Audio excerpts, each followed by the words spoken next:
E aí, turma, beleza com vocês? Todo mundo bem? Espero que sim.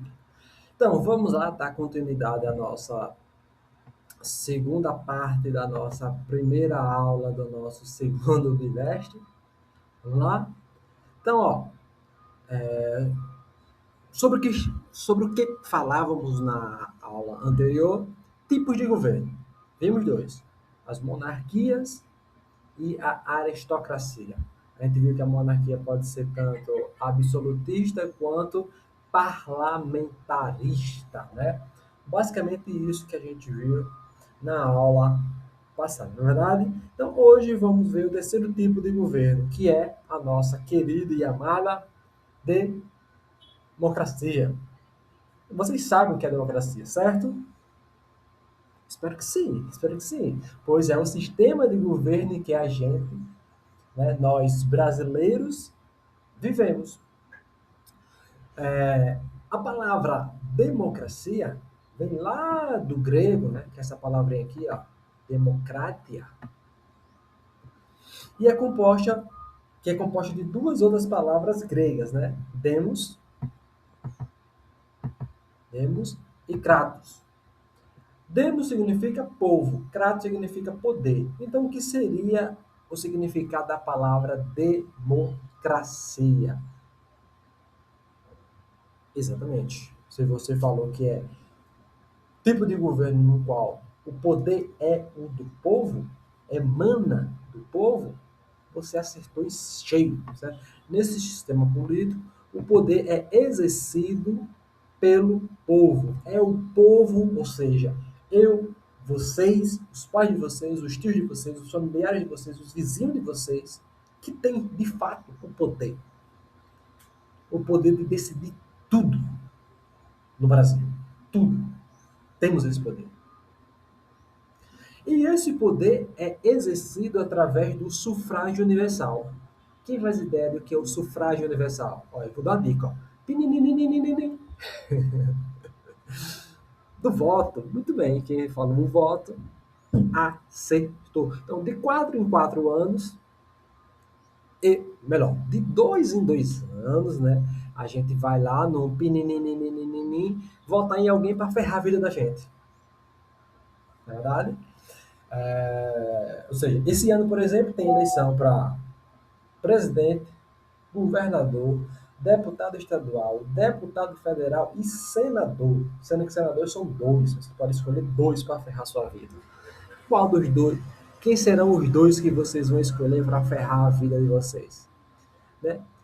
Estou falando isso, né, porque, obviamente, que nem todos fazem isso, mas a maioria faz. É só você olhar lá os nossos representantes, os nossos digníssimos, que a gente vê lá, e tem muita gente lá que não, né, não faz nem ideia da responsabilidade que tem. Ou pega toda essa responsabilidade que tem e fala assim, ó, mas assim aí, joga fora, tá nem aí. Não sei se vocês viram aí uma entrevista recente, né, do famoso Caneta Azul. Tem ele, Caneta Azul, quer ser deputado federal.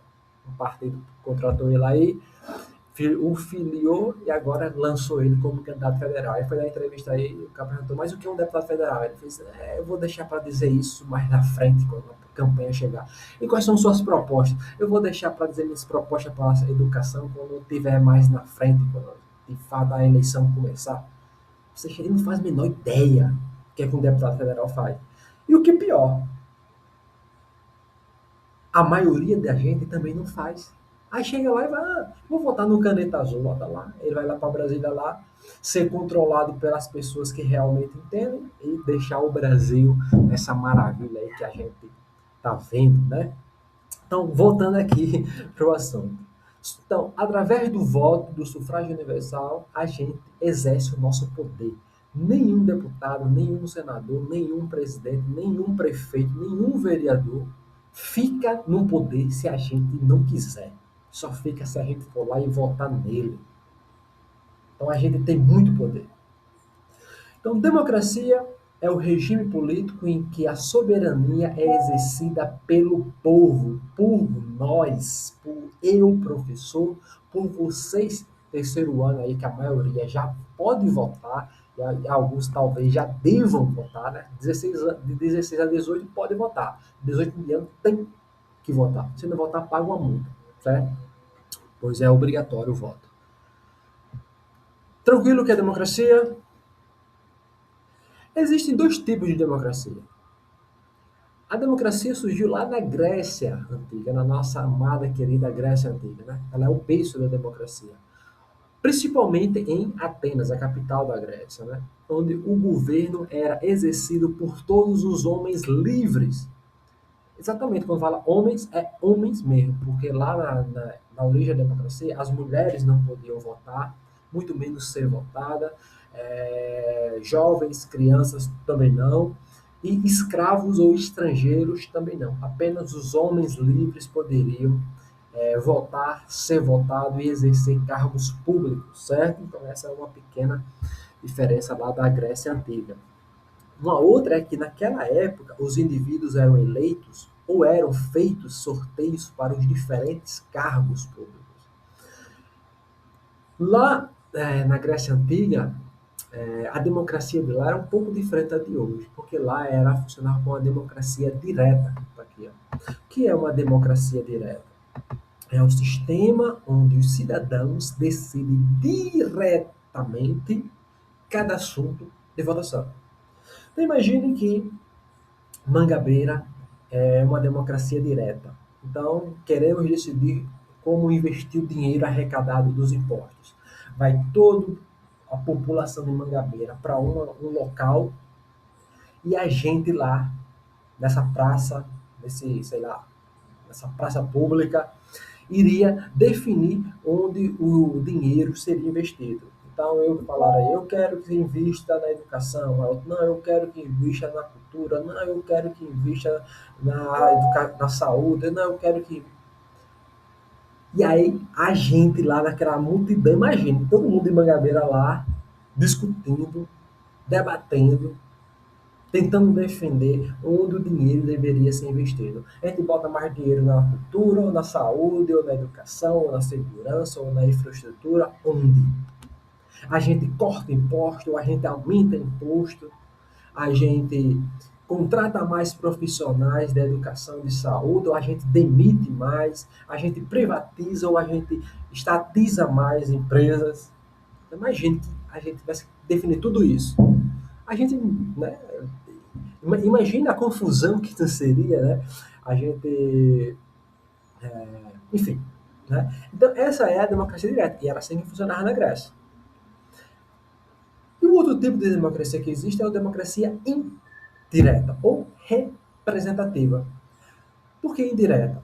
Porque não somos nós que de fato estamos decidindo diretamente todo e qualquer assunto. A gente elege uma pessoa para esta pessoa decidir por nós.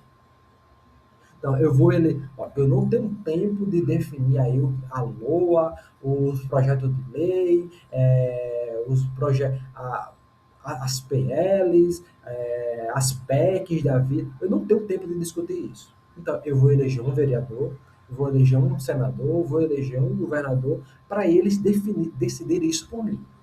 Se daqui a 4 anos eu não gostar do que eles decidiram, eu voto no outro e troco.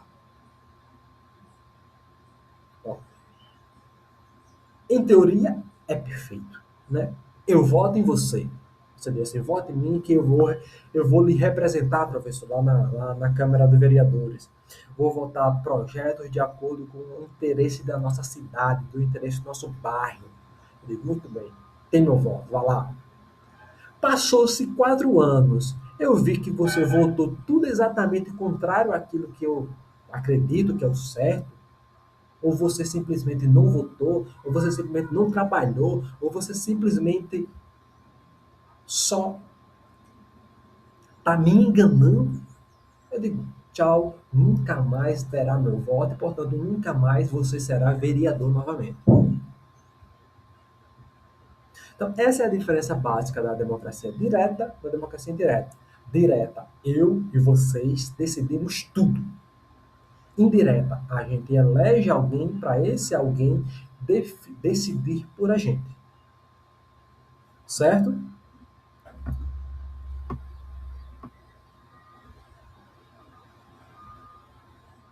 ver. Dúvidas? Tranquilo?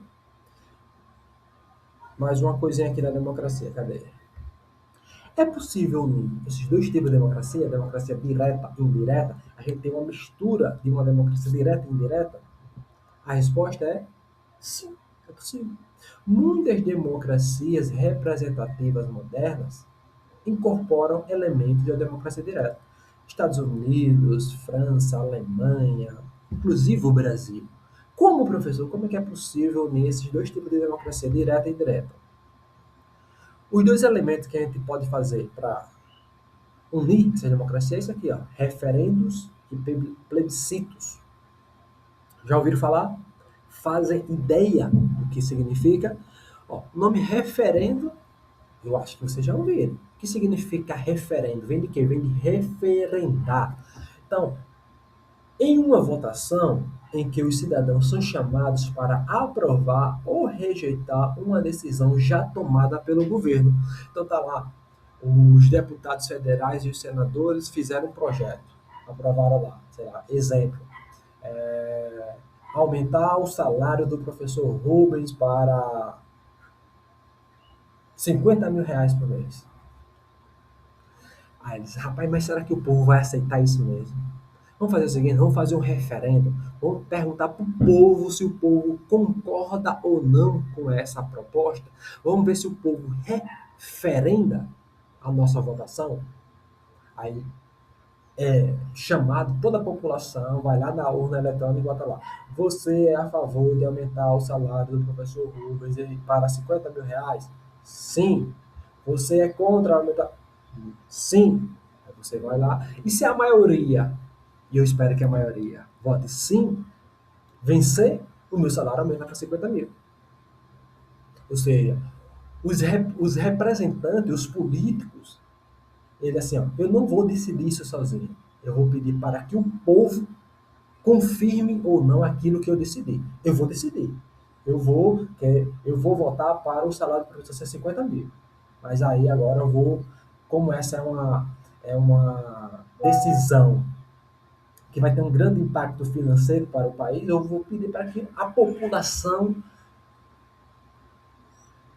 vou querer saber a opinião da população, se a opinião da população é a favor ou contra.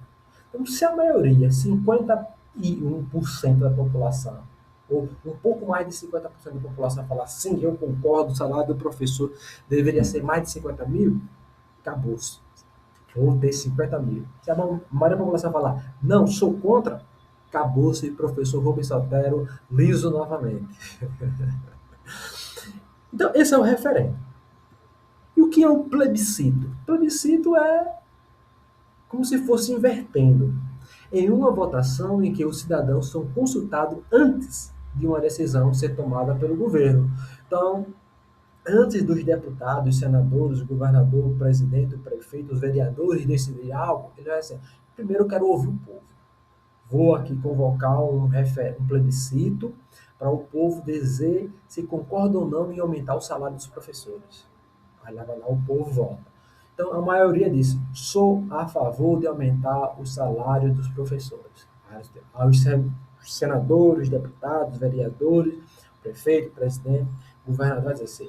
Então, já que a maioria da população é a favor, então vamos votar. Né? Já que a maioria quer, então vamos dar a ele o que eles querem. Eles não querem isso, então vamos lá dar. Então, eu dei um exemplo aqui sobre aumento de salário, mas isso pode ser sobre aborto, isso pode ser sobre descriminalização de drogas, isso pode ser sobre uso de armas, isso pode ser sobre a mudança do nosso sistema político. Né? Será que a gente quer sair da democracia e ir para uma monarquia, por exemplo? Já teve uma votação aqui no Brasil, já, um plebiscito perguntando se a população brasileira gostaria de retornar à monarquia. Olha aí, olha aí. Tranquilo, turma? Então, isso é um pouco da democracia. Rapidamente sobre a teocracia. A gente vai falar pouco porque a gente vai ter uma aula específica sobre isso, certo? Então, teocracia.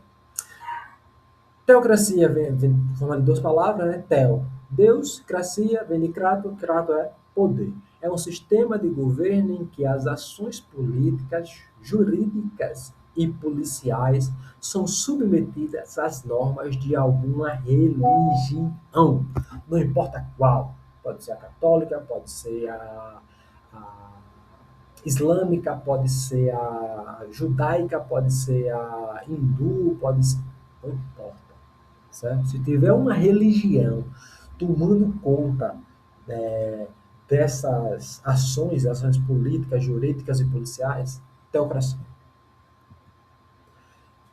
O poder teocrático pode ser exercido direta ou indiretamente por um clérigo ou por um clérigo de uma religião, ou seja, por um membro de uma religião.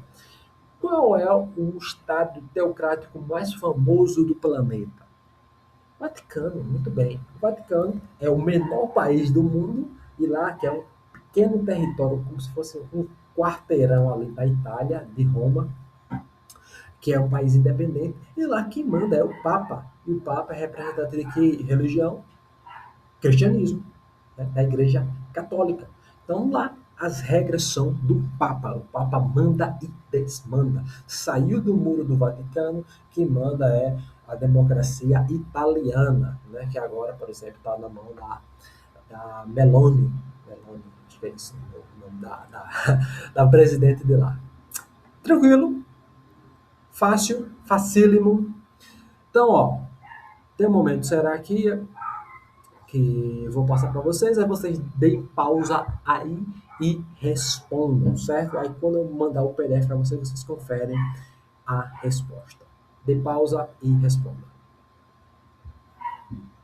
E a atividade é essa daqui, né? Ou mapa mental ou o dia a dia filosófico. É com vocês. Vocês decidem. É uma democracia essa aula de filosofia? É ou não é uma democracia? Em qual vocês decidem? Eu dou as opções, ó, mapa mental ou dia a dia filosófico, e vocês, através do voto de vocês, vão decidir qual a melhor opção. Então, espero que, diferentemente do voto para presidente, governador, vocês escolham certo aí agora, certo? Porque as duas opções são, aliás, muito boas. Turma, semana que vem, dia 18, a gente volta presencial, então provavelmente essa vai ser a nossa última aula online. Certo? Quando a gente voltar presencial, a gente decide tudo, como é que vai ser o restante do bimestre, certo? No mais, abraço e fiquem, eu como software diz, né, que a filosofia esteja conosco. Tchau.